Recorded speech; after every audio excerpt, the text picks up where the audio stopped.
And we are live. Hello and welcome to Developer Insights. I'm David. And I'm Justin. Together we are the leads on game development and design here at Codename. We also founded Codename too. So we're going to be your host for this episode and for every episode. Wow, that sounds grim. But basically, if we're not here, the show doesn't happen. It's been true thus far.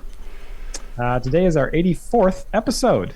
84. And I'm impressed that people showed up and they're not off all playing Diablo 4. Oh, no. That doesn't actually release until 4 p.m. It's only for people who bought early access too, so... It's like at least half of our staff here.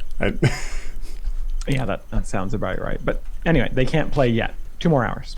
Right. So you're saying they've still got 2 hours to finish Tears of the Kingdom? Wow, there's a lot of good stuff coming out these days. Yeah. Speaking of good stuff, did you hear there's a new One for All champion coming out next Wednesday? Well, I certainly hope everyone's done playing Diablo by then. Me too, friend. Me too. As always, we are here to answer development and design questions about idle champions. But if you don't ask any design questions, you may have to suffer through Justin's one-man reenactment of him playing Diablo in a few... How does that work if you're playing Diablo in a few hours, but if it's a reenactment? I'm confused. Don't think about it too hard. But if you do, if you don't ask any questions, I hope you like the sound of a mouse furiously clicking. Well, of course I do. Now you're just randomly selecting things in the dock. Whoops. Anyway, as always, we have pulled forward some questions from the previous show that we didn't get to, so we will answer some of those while we're waiting for the new questions to come in, which I see are already coming in, so you're off the hook, Justin. But before we get to those, we do have a few updates on items tagged to get looked at by the dev team. So without further stalling for time, we will get started with those.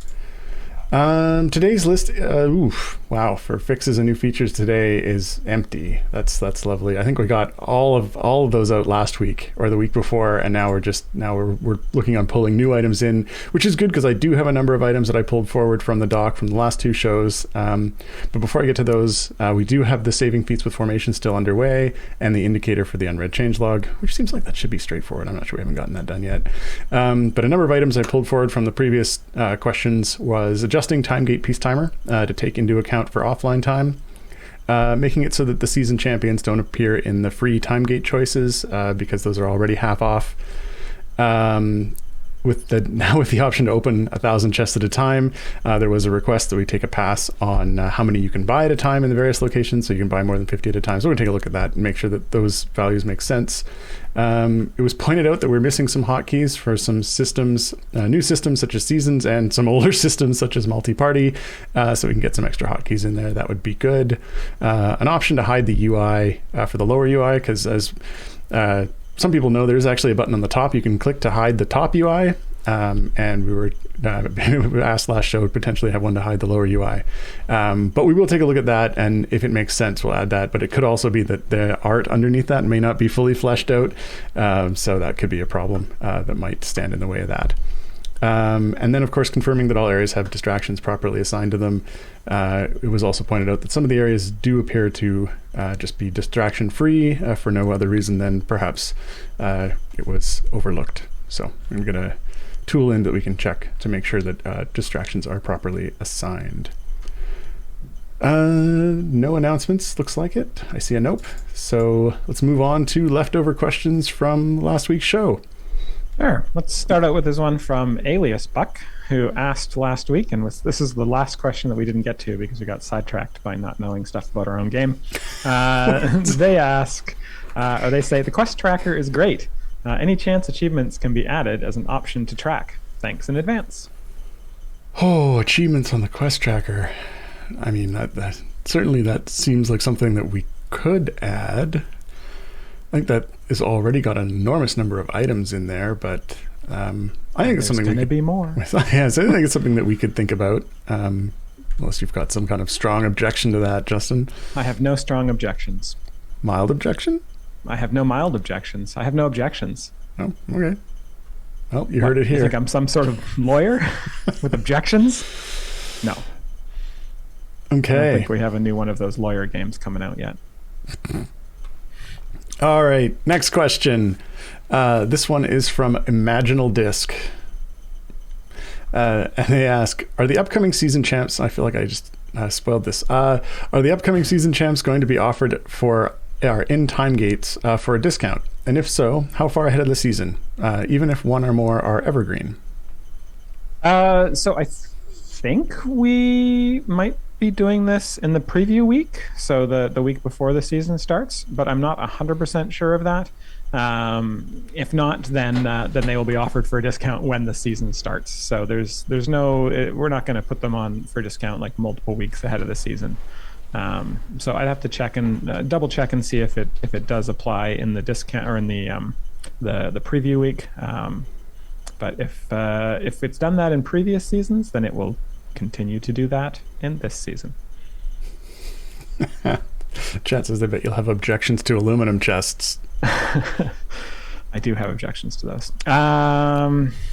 Let's see. Next question here is from Gold Star Alpha 1, who asks, is there any plan to add an option to go directly to the all loot page when opening chests?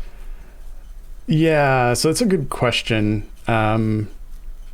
I don't think at this time that's sort of the plan. I know sort of the reason this is being asked is with the option to open 1,000 chests at a time, which was sort of under the guise to get through your chest as quickly as possible. I think if you've got a large hoard, you want to clear that off, and maybe you're not particularly worried about what the key loot items were from that. But I think at this point that's probably not something that's on the docket. But yeah, I sort of see this sort of rolling downhill towards click open all chests, just automate it, I'll come back later, which is not really the direction we want to go with that. And I think it is still important to be able to see sort of what the key items were. I think it's something that maybe we'd think about going forward, but it's at the moment, I don't think I don't know. I'm on the fence about it. Do you have any objections to that one, Justin?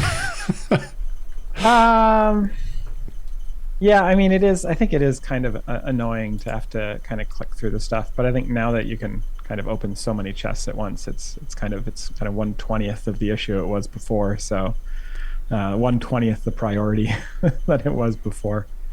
Yeah, I see that sort of the chat sort of saying similar things, both that it's a much smaller issue and that it would be nice if they could skip the cards. Yeah, I mean, I could see it being some sort of setting that you could activate. We wouldn't want it to be in there by default, because we do want that sort of excitement of those first 5 or 6 cards to be, to be there for newer players, because it is still an exciting thing before you have all of your champions epicked out. To open a bunch of chests. And it also feels like something that you might want to do on a per champion or per chest type base, because it matters at first, but after it, I mean. Because if you've got a brand new champion and you've got some chests for it, you want to actually see the. Yeah, I mean, maybe it needs to be like a more detailed. Like if we were going to do it, it needs to be more detailed options. So like Akasha is saying there, so that you still might want to see shinies in that sort of card display if you're opening a whole bunch of chests, but you wouldn't necessarily want to see duplicate epic loot or an epic potion or something like that. So. Maybe being able to specify exactly what you want to see pop up there. Getting 6 shinies is nice to see. I wonder how frequently that happens. that would be a rare one, unless you're opening a chest pack that has guaranteed shinies in it. Yeah, I suppose that would happen. Yeah, it would, of course. Yeah. Okay. All right, let's move on to the new questions from this week's episode. The very first question that came in was from Garwar, who asked, what happens if we don't ask any questions? Well, I mean, that might make for in this case, you'd have to have Justin's one-man reenactment of the future, so I'm not sure how you were going to pull that one off. It would just be a lot of clicking. It'd be in 60 minutes of this, and then me kind of going like, what? I didn't even click there. No, my hardcore character. No, you didn't actually pre-order Diablo, did you? So you're not going to be playing it. Yeah, I didn't even know it was coming out today. I have not been paying attention. I knew it was coming out soon, but... I actually saw people counting it down in the chat before the show started, so... I did see that. Yeah. Okay. Okay, yeah, let's move on. This is... Do you want me to ask this? No, that's just for... Just highlighted. Okay. There's a question here about the weekly token 9 jump question, and I've just got it highlighted so that I remember to talk to Peter about getting those numbers in. Okay. Next question then. This one is from Randrum. What is the best way to report items in the spoilers that look like mistakes, such as the upcoming Dragon Down champion only having 2 feat slots, without being given a boilerplate response of spoilers are subject to change? Yeah, I mean, I think it's good to just open tickets about that kind of stuff, especially if it's getting a lot closer to the release. Obviously, when we're months and months out, then it's probably just something we haven't gotten to yet. But I think the Dragon Down champion only having 2 feat slots is probably something that got overlooked and is something that can very rapidly be fixed. Right. Okay. So yeah, open a ticket and someone from the support team will poke us. Next question. This is from Wackies asking, when will the promised compensation for the resulting Nova nerf come? Specifically for Warduke players, since she's now unusable in that formation. So I'm not sure where you heard that there was promised compensation coming for that. I think we kind of discussed this last episode and said we would think about what was appropriate there and if anything was appropriate. We have yet to have that conversation, so if there will be anything coming, it's not coming yet. But I'm not guaranteeing that there will be anything coming from that as well. There's still plenty of champions that are good for Warduke, and Nova is still a very, very good champion, even without double dipping on her abilities. Okay, just highlighting another question there for you. Next question. This is from Emote. Are we going to be getting a season 3 shop updates blog detailing what is releasing when, and how, like we did with season 1 and 2? So I'm not sure about a specific shop updates blog. I know that there's the team's preparing a season 4 blog that kind of goes over all the champion changes, as well as like where you can find some of the enemies and enemy types that are referenced in the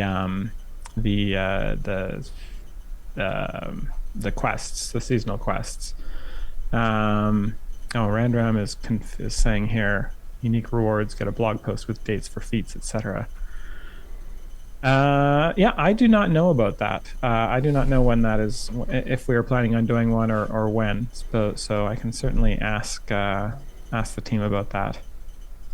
I'm assuming the dates will be pretty similar to what we did for season 1 or 2. Generally, the season items will stay exclusive to people who participate in the season for 6 months, and then they will either go into the wild offers or into the gem shop. I see folks are interested in what's going to happen to the unaffiliated core. I did chat with Chris about that after a couple episodes ago. We talked about it, and I cannot remember what he said there. I think it was something that was on his plate to figure out, but he is so far underwater that we have not yet chatted about it. So I'm sure we will have that at some point, and hopefully we'll have an answer that you guys are okay with. Okay. Next question here is from Garwar, asking, is Bud supposed to factor in the boosted damage from debuffs? Currently, we can push much further than our Bud should allow if we have debuffers in the formation. I'm not talking about click/debuff, just pure pushing formation with a DPS champion. Was killing 30 plus above what Bud showed recently, and it's been like this for a while. It's been this way for a while.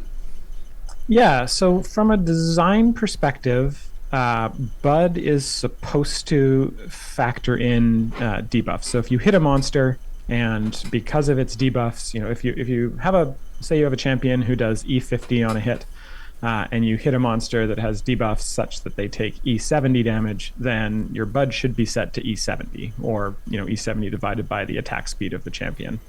And then any damage that is done that is Bud based, so ultimate abilities or fire breath potions, or some of the kind of newer abilities we're doing that deal a little bit of Bud damage, those should ignore debuffs.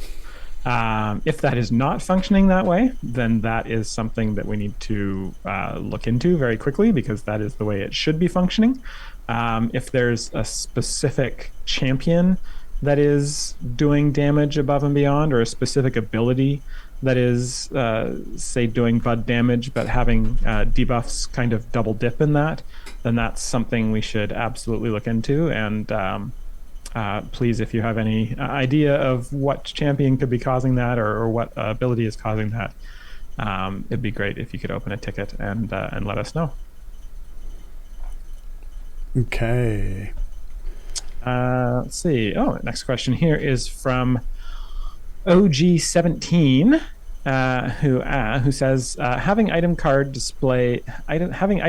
display item level caps is useful, but the presentation is harsh. Could this be integrated into the card itself, like changing the original display to level X out of Y, maybe?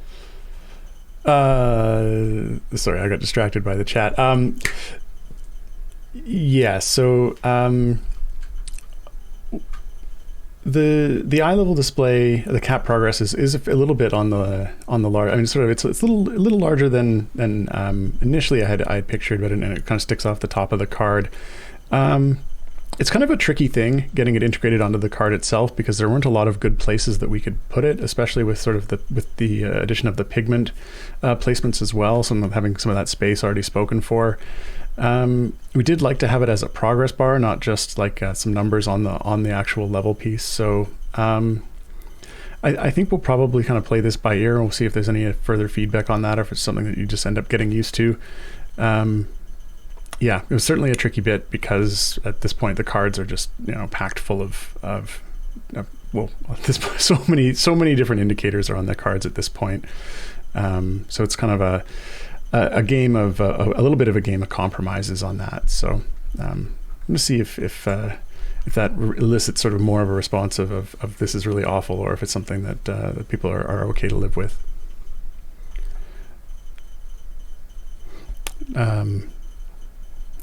Let's see. Okay.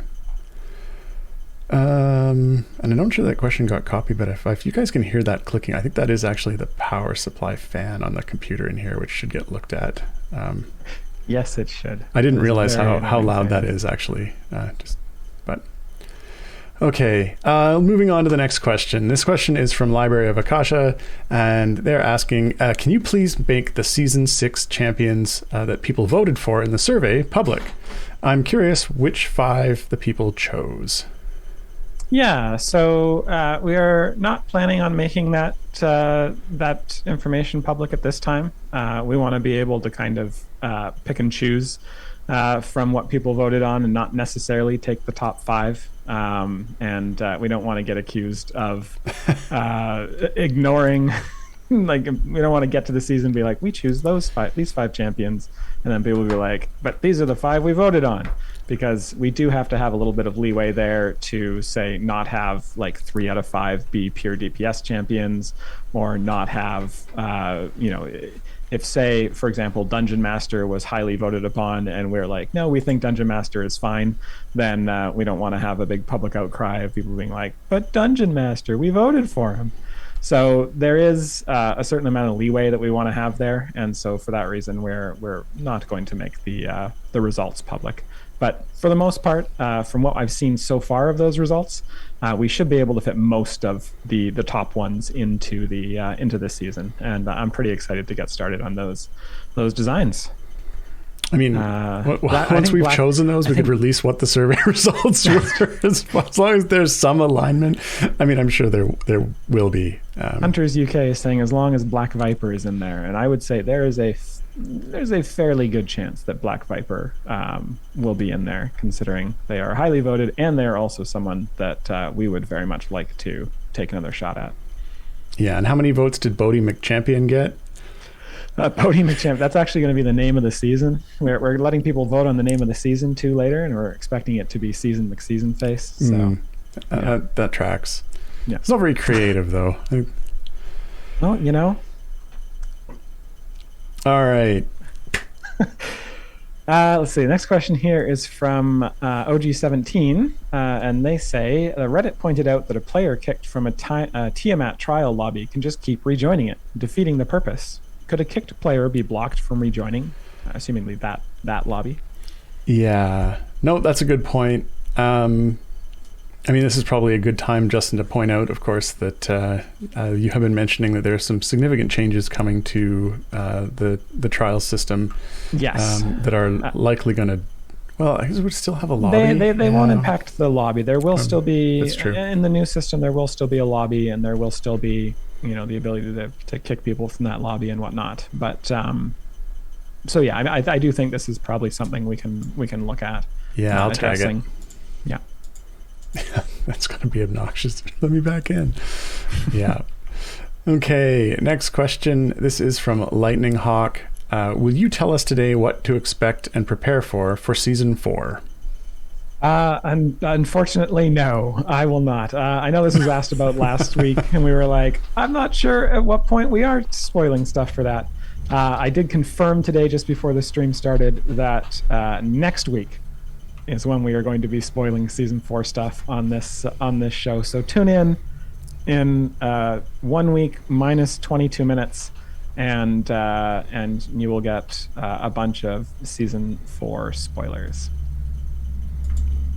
Provided they can put down their Diablo 4 long enough to... Yes, I mean, that's assuming that, yes, you've got, Tears of the Kingdom in one hand and your Diablo 4 hand, like, looking like this by that point. But that's the beauty of Idle Champions, because it can run in the middle while you play the other two. That's true. That's a good point. Next question. This is from OG17, and they ask, T5 Global Witch Wild Blessing is 5 times damage for 24 hours after completing a season quest. Seasons already give a ton of buffs, and when those buffs are gone, the blessing deactivates. It's a T5 Global that's only really impactful right at the start of a season. Do you think this could be reworked or replaced? Yeah, so I mean, the way you kind of pointed out there is kind of how it was intended to be to function. So it is intended to basically just be kind of a bonus season buff that appears when the season starts and kind of disappears after the season ends, and also sort of very, very gently encourages you to complete daily quests. So that is basically the intention of that. Not every global is intended to be useful in all situations, and that's certainly the intention of it. Is how you described it as functioning. A not season buff would feel better. That is also potentially something we could do. However, the seasons run for 10 weeks and then are off for kind of 1 to 3 weeks. So, I think we get more mileage out of the season buff than we would out of a non-season buff. Okay. Next question. This is from Angle Tiger. When do we get the 2022 wrap-up dev blog? Justin, when are we going to get the 2022 wrap-up dev blog? It's June 1st now. I think that one might be a lost cause. I think we might have to maybe do a combined 2022-2023 one at the end of this year. So, yeah. Sorry about that. I was a little bit busy at the beginning or the end of last year and the beginning of this year. And so didn't quite get to that during my paternity leave. But what was your excuse for the previous one that took at least 6 months after the end of the year to get? It's becoming a running joke, Justin. Very busy working on something. What came out in early 2020? Not helping you here. Okay, next question. This is from Wackies. How are we supposed to completely empty the pigments from the Emergence shop, at the very least, if we only get gems for 10 each time, and still have some left over every time from the last time without spending money? Now, I'm not sure I read that entirely. I think that was about right. Perfectly clear. Do you want to rephrase the the question? Yeah. So basically, there are every time we run an emergence, we've run 2 of them so far. We restock the 10 the support pigments. And you can get enough gems from sort of free plays and the quests and variants and whatnot to get a portion of those.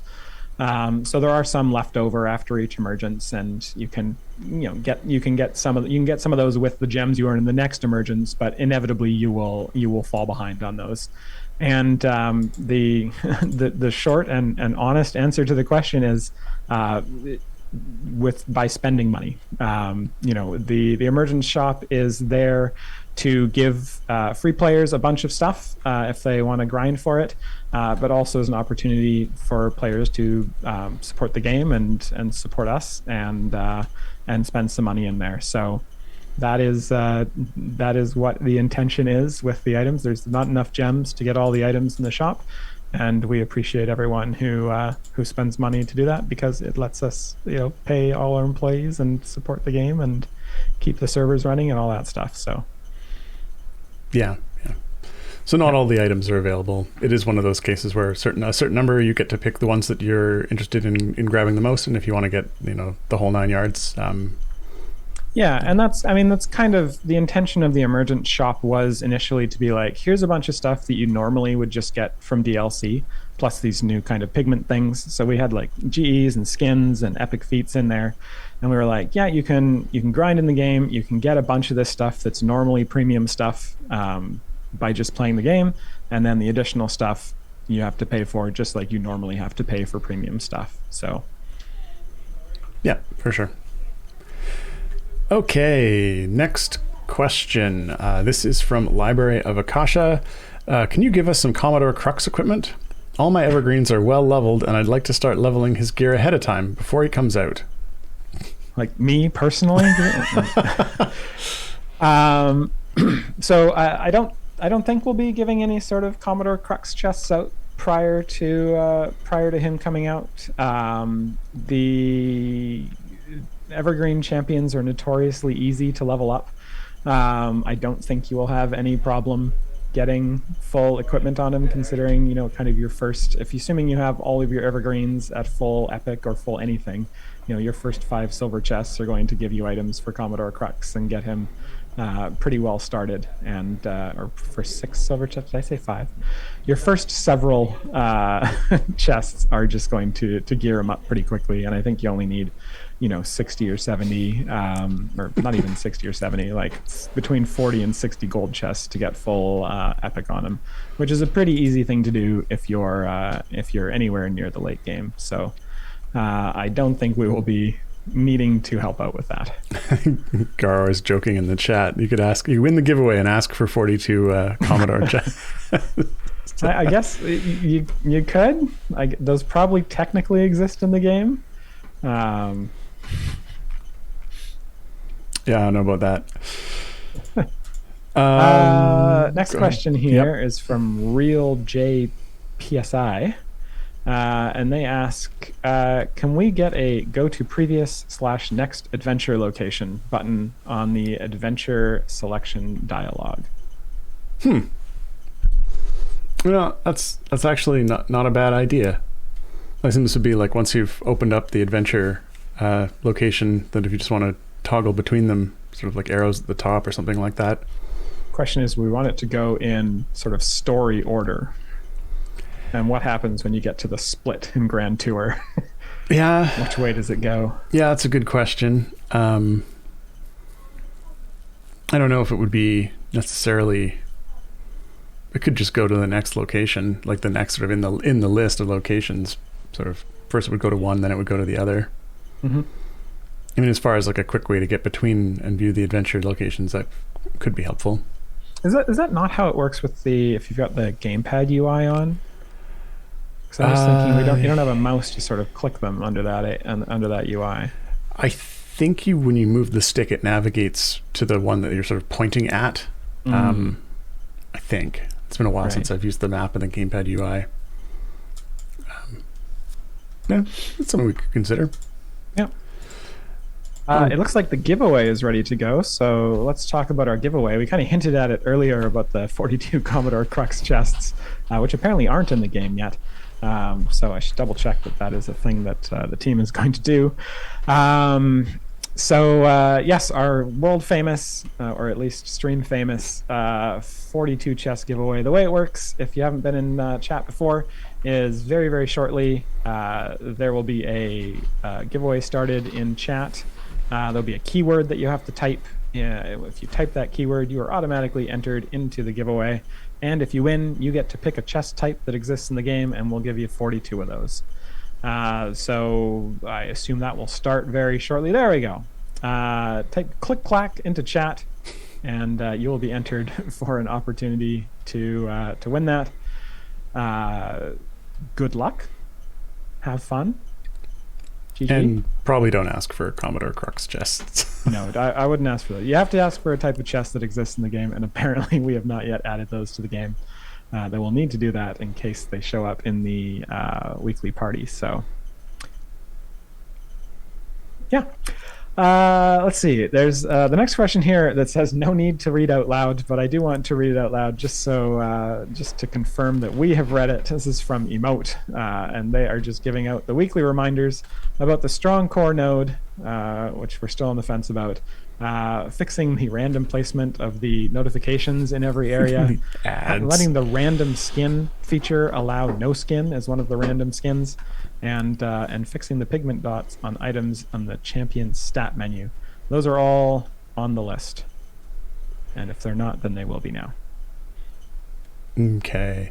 Yeah, one thing that actually, so the random skin, no skin question, actually, maybe they can have some clarification on that, because I know it came up last episode, and I talked to Jared about it after, and we looked, and of course the report as read last week, I believe, was that you couldn't select no skin.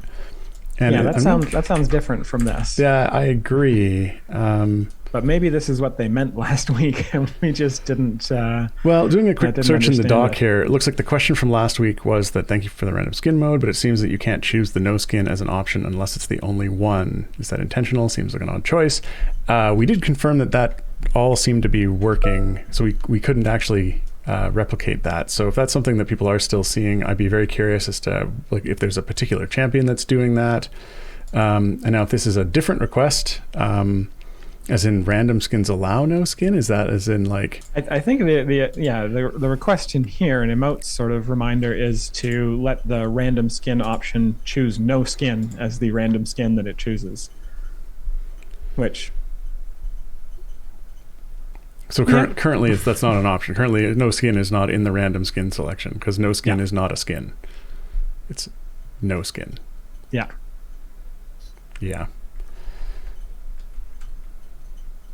I don't mind that idea, but I wonder if it would need to be an option. Otherwise, we would need to, like, it would need to be an option that was by default off. Yeah. Because I think my kind of impression of if I selected random skin and then a champion loaded with no skin, I'd be like, that's not a random skin, which is probably why the system kind of functions as it does. But I could see players wanting that just because it adds an extra, one variety to every champion. Yeah, I get it. It does feel like it's an option though, because it does feel like it's something that would go both directions. Oh, why is that making noises? Are you getting notifications? Yes. During our stream? I know. We'll just find the volume mixer and mute Chrome. There we go. Okay. Yeah. Alrighty. If we're satisfied with that, let's move on to the next question.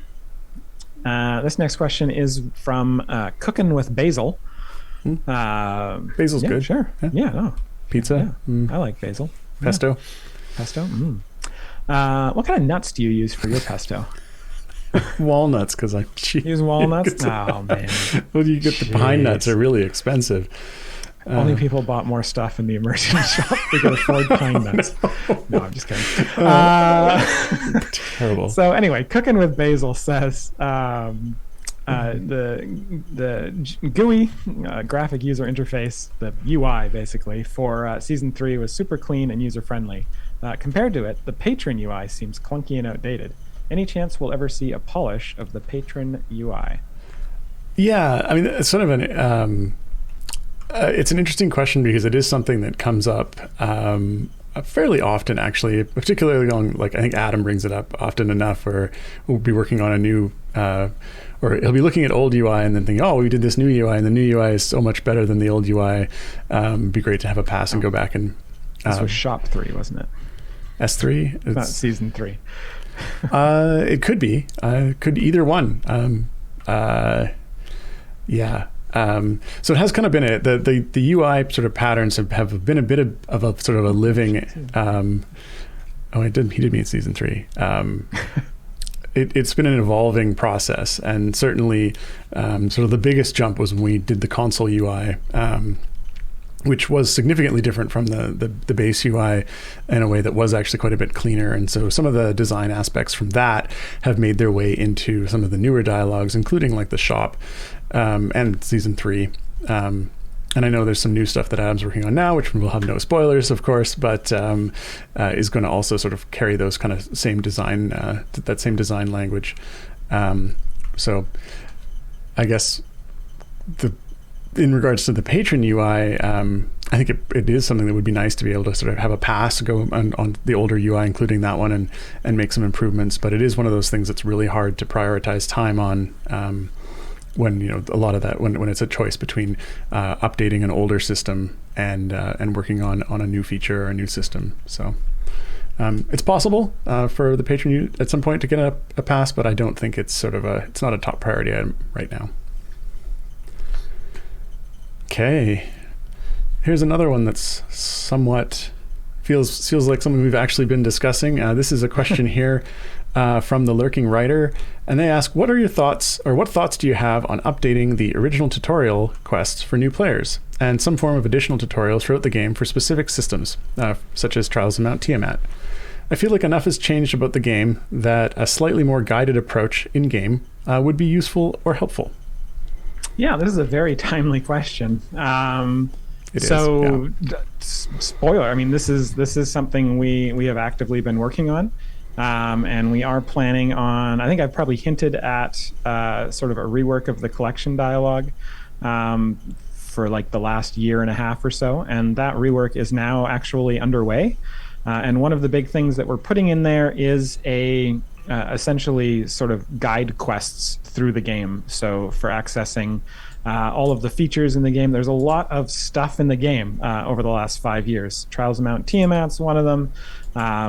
Patrons are not something that are really well called out as a system. The multi-party stuff can even be hidden, and figuring out where that stuff is and how to unlock it can definitely be a challenge for new players. And so this sort of guide quests that we're putting into the new collection dialogue will essentially give players little sort of small to medium length goals that will work them towards unlocking those longer term goals.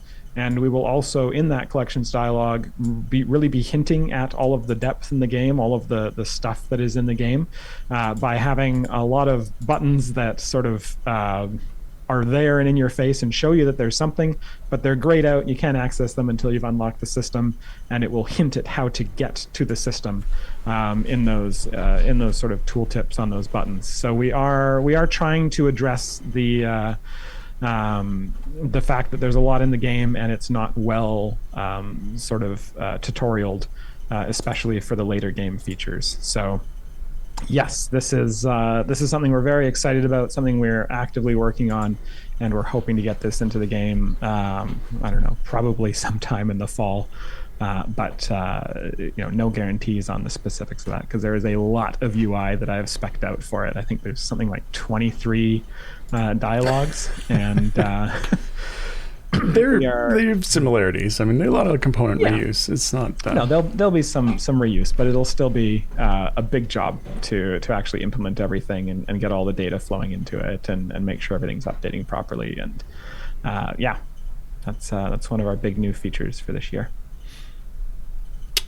All right. Next question. This is from Canelian. Lucius Ability descriptions are still broken. and don't show gear scaling since the start of Season 1. And he also seems to have an errant test ability that shows up in incoming buffs. Will these ever be addressed? Yeah, let me just highlight this one in yellow right away. Test ability? The test ability is odd. We actually saw there was another question that just came in from the lurking writer about this exact same thing. So obviously this is on your guys' mind, and I will try and bump this up to the top of the dev team and see if we can get someone to look into that. Obviously we have that big list of stuff at the start of the show that the dev team has actually taken a huge chunk out of in the last month or so. So it's great to find these little things that we can put onto their list and get fixed up. Right. All right. Next question. This is from Arandram. According to other people who do them, the 1,000 areas with Tatiana Nahara and third BSD Strahd Chor. That's a patron challenge. Correct. Doesn't have the using Nahara's Bavarian bond specialization message added to the 250 area challenge. Yes, so we're very aware of this. I think Taylor, our support guy, has messaged or included this in a daily report twice now since the start of the week, and I believe it should now be fixed. If it's not currently fixed, then it will be fixed in our next data push. Okay, next question. From Loopy79 says, more of a suggestion or a request, but what do you think about an Enraging Taunt feat for Briv? Wow, for a moment I read that as an Enraging Trout. Not sure why that. Anyway, okay. a little fishy. Anyway, Enraging Taunt feat for Briv, causing enemies... Everyone boo! Boo Dave in chat. Oh dear.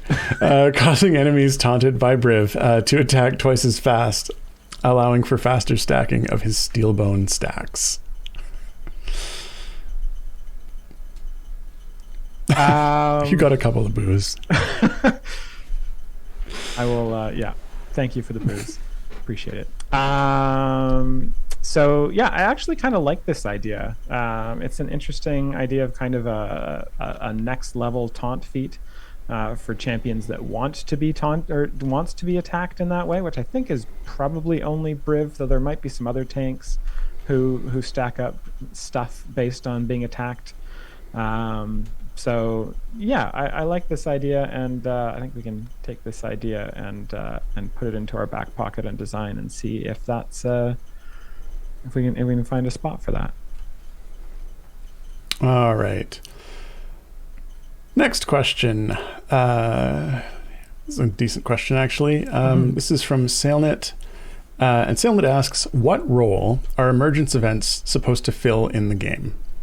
Yeah, this is a really good question. This is one of those where we can actually kind of talk about it from our design and our intention perspective. So one of the things we noticed between season 1 and 2 is that as soon as season 1 ended, a lot of players kind of checked out, stopped engaging with the game quite so much. And a lot of those players came back for season 2, which was great. But we had a couple of weeks between season 1 and season 2, and we saw a lot of kind of the engagement numbers fall down. And we were like, well, I think we can find a way to kind of fill those in, because our guess is what had happened is, seasons had the daily quest, they had the seasonal quest, they had a lot of stuff to do, and then you finish them, and I think a lot of players were like, what do I do when there's not a season running? And so one of the things that we wanted to do with emergence events was basically give you a way to sort of engage with the game every day, sort of between seasons, and have some rewards that you can get for doing that. So kind of like an extremely mini season was sort of how we were originally approaching that. So that's kind of, from my perspective, that's it. Do you have anything you want to add, Dave? Yeah, I mean, certainly it was to provide something to fill the time between the seasons. One thing that we had noticed, which is I know a little bit somewhat contrary to sort of a comment I just saw in the chat, but a large number of players actually had sort of reached sort of their level cap and beyond for the seasons before, even a few weeks before the season had ended.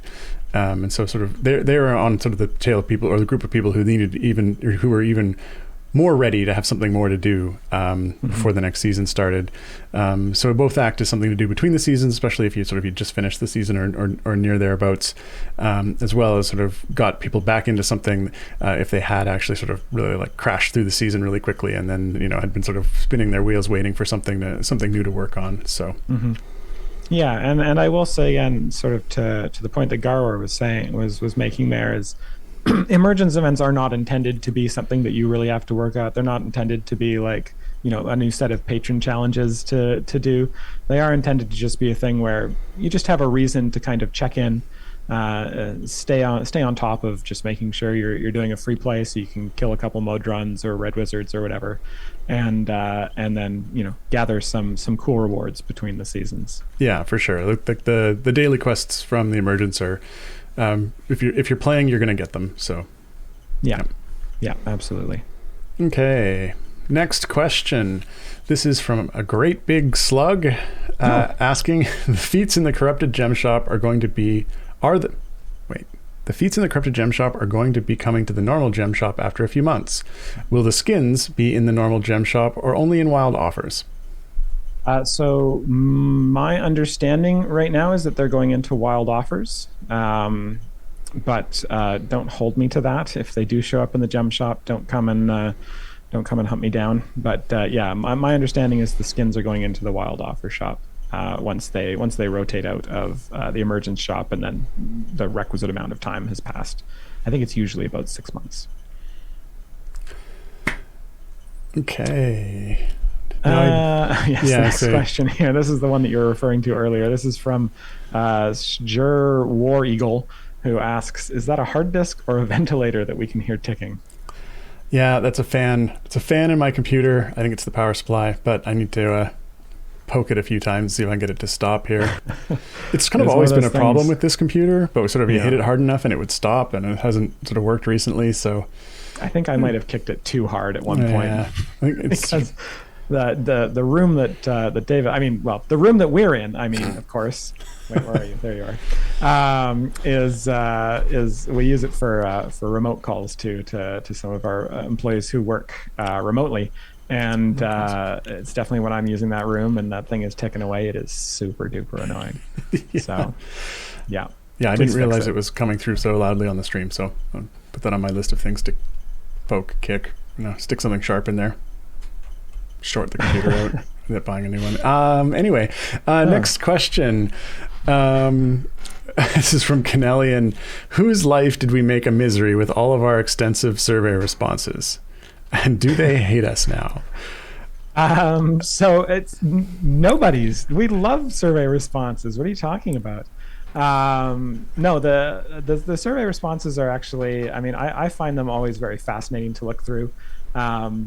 I actually haven't read the ones for season 3 yet, because when I went to the survey results page that we have set up internally, it was showing survey responses for the comments for season 1, which really confused me because I was reading through the comments and they were like, why is the Modron Core premium only? This isn't fair, blah, blah, blah. And I was like, wait a minute, we made the Modron Core in season 3 on the free track. Why are people still complaining about this? And so I went to the dev team and was like, hey, are these the wrong survey responses? And they were like, yes. And so I've not yet read through the season 3 ones, but I am looking forward to it, as there's always fascinating stuff in there and the stuff that gives us ideas for future seasons. And I'm really looking forward to seeing what people say about the season 4 changes to the reward track, because hopefully on a net level, folks will feel like we've listened to the feedback from seasons 1 through 3 and made a positive change.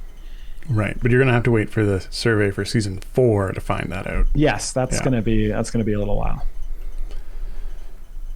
Okay, let's see. Next question. Nope. All right, that's right. That one's for me. The next question is from Wakies. Oh, buddy, you're going to be sorry you asked this one. So Wakies asks, PS23 has been on the fritz for over 24 hours. Any chance it could get looked at? Yeah, I turned that server off. Yeah, we turned that server off. There's nobody loaded onto that server. Why are you making calls to that server? Yeah. So part of sort of our server maintenance that happened a few weeks back ended up sort of a rearrangement of sort of the server resources that we have allocated. And so we ended up with we had an extra one allocated that we we turned it off because it was extra at that point after the maintenance. So PS23 is off, I guess is sort of the answer to that. So if you are making calls directly to PS23, change it to PS22, I guess, or pick a different. Yep. That would be the go-to on that one. Yeah. Fix your script. Oh dear. Next question is from Nighthawk78, who says, when is the survey being made available on all platforms? So far, I only saw it on my Android device, but not my Epic or Steam platforms. I also couldn't reorder the items for question 1 of the survey on Chrome or Android. Holding it only tried scrolling instead of moving it. So the answer to the first portion of the question is that the survey was made available on all platforms. I'm not sure why you didn't see it on Epic or Steam. That's a little bit odd. That was, I guess the survey was released last Friday, and I think we only set it for... I can't remember what the time on that was, but at this point the survey is complete. I don't think you can do the survey any longer. So there's a lot of people here seeing that they didn't see it on Steam. I got it. There's someone says I got it on Steam, but not iOS. That's I wonder if it only shows up. Does it only show up once? And so if you've got something like on a Modron reset, it just goes away. Yeah.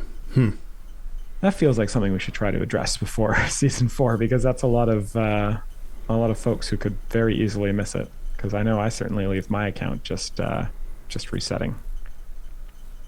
Yeah, I don't think we have I'll check with Peter, but I don't think we have something that sort of confirmed that you had clicked the button, only that you'd seen the dialogue. Or rather, only that the dialogue had been... I'm going to have to check. I'm not 100% sure. So yeah, and then I guess the second part of that question... so I'm not 100% sure. I know some people tested this. I know Peter tested it on his phone, which was an Android, which was running Chrome, and holding it, he was able to move the item there. I know those particular items, the season 2 survey consisted of a significant number of questions that were of the hold and drag type, which I know I think we recommended viewing that specifically on a computer to make that easier to do. I did find, like I tested on iPhone and found that you could hold and then drag it, but that it was a little bit fiddly to get to work. So I'm not entirely convinced that it didn't work, only that it was sort of fiddly to get to work. Thankfully, there was only the one question that was doing that. Yeah, it's a bit of a tricky one on that. If we'd had more questions on that, I think we might have decided to sort of just link people out and say you should be viewing the survey on the PC. Yeah. Anyway, that definitely leaves something to be looked at. I'll tag this so that we make sure that for the next one, it doesn't just go away if the Modron thing, or if the Modron core closes it. But one thing that is worth being aware of, if you are on if the survey is out and you're playing on PC, if you click the help link, and then in the browser URL, you just clear that out, and after the help.ilechampions.com, you go !page = survey. The survey will come up. Whatever active survey will show then. And if you don't remember that, you can also just ask in with a ticket, and Taylor will happily provide you with the link. So, yeah. Okay. Next question. This one is from Randram, and they ask, Rosie season when? Yeah, I mean, Rosie is one of those champions who is definitely on design's radar for a rework. It's just a matter of finding the right opportunity to do it. I can say that we're a couple of seasons sort of ahead on our kind of design. We're just starting on season 6 design, basically in the next couple of weeks, and Rosie is not in any of those seasons so far. So, it would have to be 7 or later if we get to Rosie, but I wouldn't even hold my breath for 7. So someday we'll get to Rosie. I'd really like to rework her, but it's just got to be the right opportunity. Okay. Next question, which I think we're almost out of time here, but I think we've got time for at least one more. This one is from Library of Akasha, and the question is, please give Black Viper a skin, which is the same as default, but instead of red, it's black. I call her Red Viper sometimes because of her red hood. Red Riding Hood. Yeah. I think if season 6, if the results continue to hold up and we decide to put Black Viper in there, then I think that we could certainly look at giving her a actual Black Viper skin, which would be a pretty funny skin. We named the skin Red Viper. It's got a black hood. The funnies. Yeah. I think there's options for some Black Viper skins if she sneaks her way into season 6. There's also a couple more questions. Apparently all the skin questions all came in right around the same time there. I guess somebody gave them ideas, but there's a couple of people asking about pirate skins for all champions. Yes, at some point we'll do pirate skins for more champions. Probably not all champions, because that's an awful lot of art, but I'm always pushing for more pirate skins. Okay. Well, I think we're out of time, Justin. Okay. If we didn't get to your question this week, don't worry. You will have another opportunity. We will be live again next week at this same time, in this same place. On this same channel? On this same channel. Well, actually, I won't say same place because one of us could be sick and streaming from home or something. Anyway, before we sign off, though, we'd like to thank our tireless mods. This week it was Gabe and Mars. They're the two folks who copy your questions into our questions doc and help make things awesome in chat. So thanks to both of you. And of course, thanks to all of you for hanging out, watching the stream, enjoying the game, and asking such great questions. Because, of course, without you, no one here would get to do what we do. And we like what we do. All right. Enjoy the rest of your day, everyone. Bye.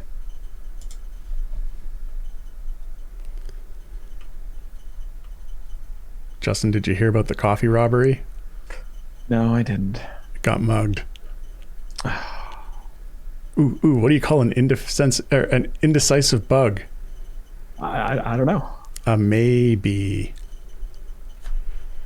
I don't know. How does the ocean say hello? Oh. It waves. Just turn off the stream, man. What do you call a rude cow? No, why are you still going?